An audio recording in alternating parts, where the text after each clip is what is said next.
فرمایا حضور نے اتقوا بفراست المومن، مومن کی فراست سے ڈرو، فإنہ ینظر بنور اللہ، بے شک یہ اللہ کے نور سے دیکھتا ہے۔ فرمایا کہ پہلا جو آیا تھا اس کی پیشانی میں، اس کے چہروں کو دیکھ کر میں نے اندازہ لگا لیا یہ نیک آدمی ہے۔ اس کے خواب کی تعبیر یہ تھی کہ یہ کعبۃ اللہ کا حج کرے گا۔ فرمایا دوسرا جو ہے اس کی پیشانی میں نے شر دیکھا ہے، فتنہ و فساد دیکھا ہے، لڑائی اور جھگڑا دیکھا ہے۔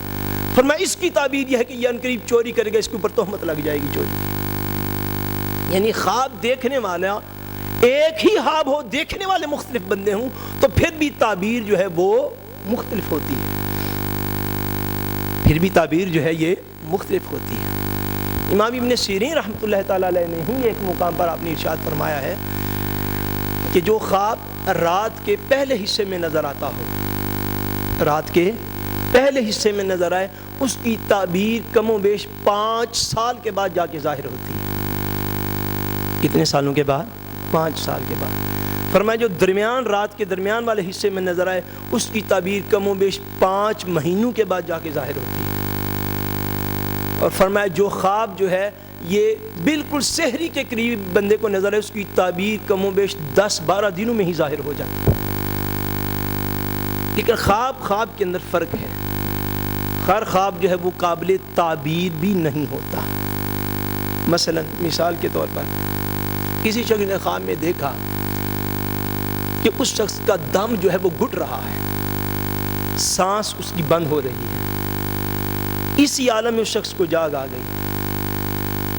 خواب کی تعبیر کو جب جاگا تو اس نے دیکھا کہ اس کا بلینکٹ جو ہے، بلینکٹ دینے اس کی جو ہے بلینکٹ جب اس کے منہ پر ہے۔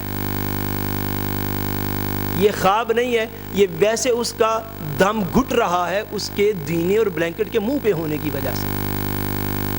اب بات کو سمجھ رہے ہیں؟ یعنی جب بندہ یوں آپ کہہ لیں کہ جب بندے کی نیند مکمل طور پر بندہ نیند میں نہیں ہوتا، مکمل طور پر نیند میں نہیں ہوتا اور جاگنے کے قریب ہوتا ہے، اس وقت اگر اس قسم کا کوئی خواب ہے جس کے اوپر ظاہری خارجی عوامل بھی اثر انداز ہو رہے ہوں، وہ خواب لائق تعبیر نہیں ہوتا۔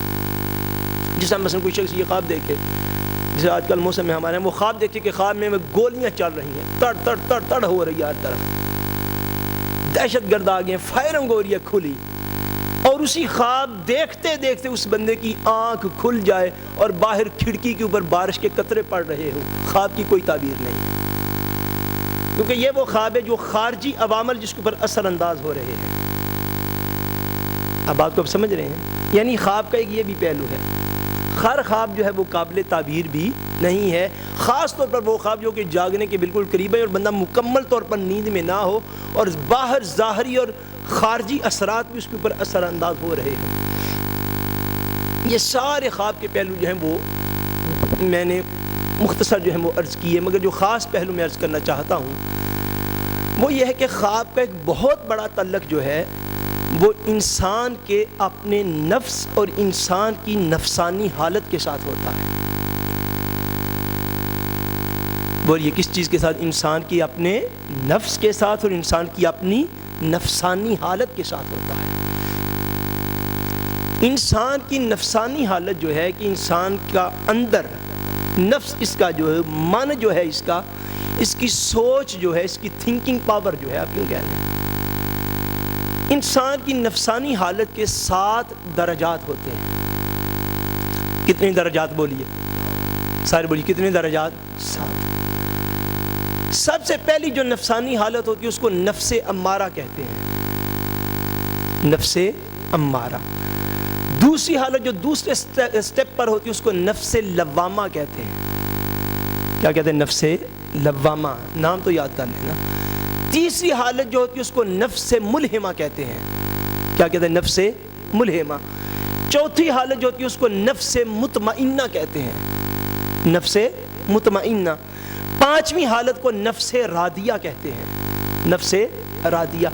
چھٹی حالت کو نفس مردیہ کہتے ہیں، نفس مردیہ۔ اور 7ویں اور آخری حالت کو نفس کاملہ کہتے ہیں، نفس کاملہ۔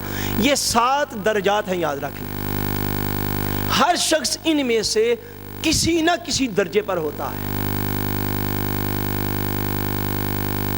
ہر شخص ان میں سے کسی نہ کسی ایک درجے پر ہے۔ نفس امارہ سے لے کر تو نفس کاملہ تک، جس کو ہم ولایت کہتے ہیں، جس کو ولی ہونا کہتے ہیں. ولایت جو ہے یاد رکھ لیں یہ نفس مطمئنہ سے شروع ہوتی ہے.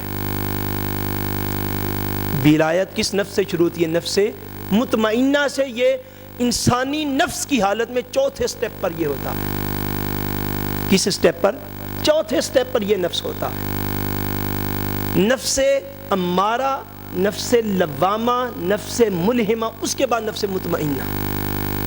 نفس مطمئنہ پر جا کر اس پر انوار و تجلیات کا ظہور اس کو نصیب ہوتا ہے، اور وہ راہ ولایت پر وہ بندہ ولایت کے کسی نہ کسی درجے میں ضرور ہوتا ہے جس کو نفس مطمئنہ حاصل ہو. عام ہمارے افراد ہم جو ہیں، عام طور پر ہم لوگ جو ہیں یہ نفس امارہ کا شکار ہوتے ہیں. نفس امارہ کا شکار ہوتے ہیں. اس کے بعد نفس لوامہ آتا ہے. ان دونوں کی پہچان، یا یہ جو 7 کی 7 نفسانی حالتیں ہیں یاد رکھ لیں، ان سب کی پہچان کا بہت سائنٹیفک طریقہ. کون سا؟ سائنٹیفک خودکار طریقہ. ایک نظام جو نظام قدرت کے اندر موجود ہے، وہ خودکار نظام جو ہے وہ انسان کا خواب ہے.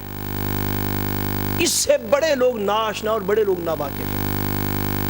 دور دراز کی خواب کی تعبیر بھی مراد لی جاتی ہے جسے میں نے پہلے عرض کیا، مگر بہت پہلے انسان کو اس کی اپنی نفسانی حالت سے آگاہ کرنے کے لیے یہ اللہ کریم کا ایک ایسا جو ہے وہ مربوط نظام ہے، ایسا مضبوط نظام ہے کہ انسان کو خواب کے ذریعے بھی یہ اطلاع کی جاتی ہے کہ تیرا نفس اس حالت پر ہے، اپنی خبر تو خود رکھ کے تو نے آگے کیا کرنا ہے. انسان کی اپنی پہچان کے لیے، اس کی اپنی نفسانی حالت کے بیان کے لیے بھی انسان کو خواب آتے ہیں، اور جس شخص نے ان کی پہچان کر لی وہ بآسانی پہچان سکتا ہے کہ وہ نفسانی حالت میں کس مقام پر ہے. وہ نفسانی حالت میں کس مقام پر ہے. انسان جو اعمال کرتا ہے، ان اعمال کی ایک مثالی صورت ہوتی ہے. ان اعمال کی ایک مثالی صورت ہوتی ہے. مثلا ایک حدیث پاک میں آتا ہے کہ نبی کریم صلی اللہ علیہ وسلم نے ارشاد فرمایا کہ میں نے معراج کی رات دیکھا کہ کچھ لوگوں کے گوشت جو ہے ان کے پہلوؤں سے کاٹے جا رہے ہیں. گوشت ان کے پہلوؤں سے کاٹے جا رہے ہیں، شدت عذاب انہیں دی جا رہی ہے. میں نے پوچھا جبریل یہ کون سے لوگ ہیں؟ فرمایا یا رسول اللہ یہ وہ لوگ ہیں جو کہ آپ کی امت میں غیبت کا گناہ کرنے والے ہیں. غیبت کا گناہ کرنے والے. اب اس حدیث پاک کو قرآن مجید کے ساتھ آپ اٹیچ کریں. قرآن مجید فرماتا ہے سورہ الحجرات کے اندر وَلَا يَغْتَبْ بَعْضُكُمْ بَعْضًا أَيُحِبُّ أَحَدُكُمْ أَن يَأْكُلَ لَحْمَ أَخِيهِ مَيْتًا. فرمایا تم میں سے جو غیبت کرتے ہیں کیا وہ یہ پسند کرتے ہیں کہ اپنے مردہ بھائی کا گوشت کھائیں؟ اب بات کو سمجھ رہے ہیں؟ یعنی جو بھی عمل کیا جائے اس کی ایک مثالی صورت ہوتی ہے عذاب یا ثواب کی. انسان کی جو بھی عادت ہو، جس طریقے پر بھی وہ چل رہا ہو، اس کی ایک نفسانی حالت ہوتی ہے. وہ نفسانی حالت جو ہے وہ کس سٹیپ پر ہے؟ وہ امارہ پر ہے، لوامہ پر ہے، ملہمہ پر ہے، مطمئنہ پر ہے، راضیہ پر ہے، مردیہ پر ہے یا کاملہ پر ہے. جو بھی نفسانی حالت ہو اس کی اطلاع جو ہے وہ انسان کو خواب کے ذریعے بسا اوقات اللہ کریم جو ہے وہ عطا فرماتا رہتا ہے تاکہ وہ شخص اپنی اصلاح کر سکے. جہاں پہ اس کے روحانی معاملات کے اندر رکاوٹ آ رہی ہے، یہ ایک بڑی ایسی چیز ہے، سمجھ اس بات کو. وہ کیا کہ بعض اوقات لوگ نماز کی پابندی کرتے ہیں، نماز کی پابندی کرتے ہیں، اوراد وظائف ان کی بھی پابندی کرتے ہیں، مگر نفسانی حالت میں بندے کی اپنی عادات کے اندر، اس کے اعمال کے اندر کوئی ایک ہی عمل ایسا ہوتا ہے کہ جو ان کی روحانی ترقی میں رکاوٹ بن جاتا ہے، اور بندے کو خود اس کا علم نہیں ہوتا. کوئی اور بتا دے تو لوگ ناراض بھی ہو سکتے ہیں. خود چونکہ علم نہیں ہوتا کہ وہ کون سا عمل ہے کہ یار میں نماز بھی پڑھ رہا ہوں، روزہ بھی رکھ رہا ہوں، حج بھی کر آیا ہوں، عمرہ بھی کر کے آیا ہوں، زکوٰۃ بھی دے رہا ہوں، انفاق فی سبیل اللہ بھی کر رہا ہوں، سارے نیک اعمال کر رہا ہوں، مگر میری روحانی ترقی جو ہے وہ نہیں ہو رہی. طبیعت کے اندر اضطراب بھی ہے، پریشانی بھی ہے، بے چینی بھی ہے، سارا کچھ ہے، ذکر بھی کرتا ہوں سکون ہی حاصل نہیں، نماز بھی پڑھتا ہوں لطف بھی میسر نہیں، روزہ بھی رکھ رہا ہوں تقویٰ بھی نہیں نصیب ہو رہا، نماز بھی پڑھ رہا ہوں بے حیائی اور برائی سے باز بھی